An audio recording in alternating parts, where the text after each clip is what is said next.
Price Lord, ஹalleluya. அந்த நாளில் நம்ம தியானிக்கவிருக்கிற வசனம் யோவான் 12வது அதிகாரம் 26வது வசனம். ஒருவன் எனக்கு ஊழியம் செய்கிறவனானால் என்னை பின்பற்ற கடவன்.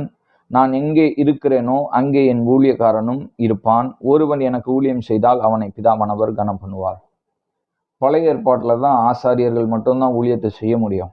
ஆனால் புதிய ஏற்பாட்டில் நம்ம ஆண்டவருடைய ரத்தத்தினால கழுவப்பட்டு மீட்கப்பட்டு ரட்சிக்கப்பட்டோம்னா நாம் எல்லாருமே ஒவ்வொரு ஊழியத்தை செய்து கொண்டு தான் இருக்கிறோம். ஏன்னா சுவிசேஷம் அறிவிக்க வேண்டிய கடமை நம்ம யாவர் மேலும் இருக்கிறது. ஹல்லேலூயா.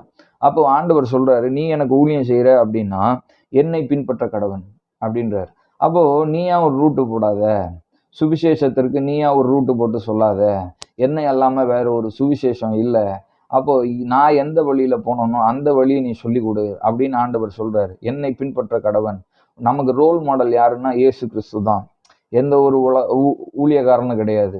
ஆண்டவர் சொல்றாரு, நான் தான் உனக்கு ரோல் மாடல். அப்போ நான் எங்கே இருக்கிறேனோ அங்கே என் ஊழியக்காரனும் இருப்பான். அப்போ ஆண்டவர் இந்த நாட்களிலும் நம்ம மூலியமா ஆண்டவர் ஊழியத்தை செய்யறாரு. அப்போ ஆண்டவர் நம்ம மூலியமா ஊழியத்தை செய்யணும்னு விரும்புகிற வேளையில நான் எங்கே இருக்கிறேனோ என் ஊழியக்காரனும் அங்கே இருப்பான் அப்படின்றாரு. அப்போ எந்த அளவுக்கு ஆண்டவர் நம்மளை நம்புறாரு. ஆனா நிறைய இடத்துல நம்ம அதை செய்யறோமா?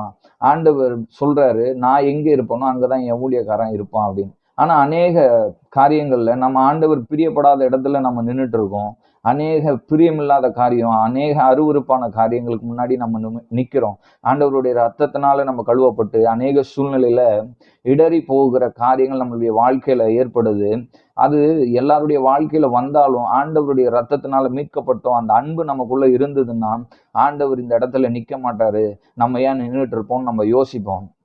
ஆனா அந்த அன்பு குறைகிற வேளையில தான் நம்ம அந்த இடத்துல ஏன் நிக்கிறோம்னு தெரியாம நின்றுட்டு இருப்போம். நம்ம விழுந்தது கூட தெரியாம அந்த இடத்துல நின்று இருப்போம்.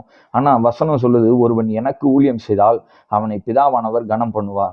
அப்போ இந்த இடத்துல நான் ஊழியத்தை செய்யும் போது இங்க இந்த உலகத்துல நமக்கு கனம் கிடைக்க போறது கிடையாது. இப்போ அதனாலதான் இங்க ஆண்டவரை ஏற்றுக்கொண்டோம், நமக்கு இந்த ஊழியத்தை இப்படி ஆண்டவரை பத்தி சொல்றதுனால நமக்கு என்ன பிரயோஜனம் அப்படின்னு நினைக்காதீங்க. இந்த உலகத்துல நான் ஆண்டவருக்காக, பரலோக ராஜ்யத்திற்காக, அவருடைய நாமத்தை நான் அவருக்காக, அவர் எனக்காக சகலத்தையும் செய்து முடித்தார் என்ற காரியத்தை நாம ஒவ்வொருவருக்கும் அறிவித்து இந்த ஊழியத்தை இந்த உலகத்துல செய்து கொண்டு இருக்கிறோம் அப்படின்னா நமக்கான பிரதிபலன், ஒருவன் எனக்கு ஊழியம் செய்தால் அவனை பிதாவானவர் கனம் பண்ணுவார். பரலோக ராஜ்யத்துக்குள்ள நம்ம பிரவேசிக்கும் போது பிதா நம்மளை கனம் பண்ணுவார்னு ஆண்டவர் சொல்றாரு. இந்த கடைசி காலத்திலயும் ஆண்டவருக்காக, ஆண்டவர் பிரியப்படுகிற இடத்துல நம்ம நிற்போம். ஆமென். ஹல்லேலூயா. Praise the Lord.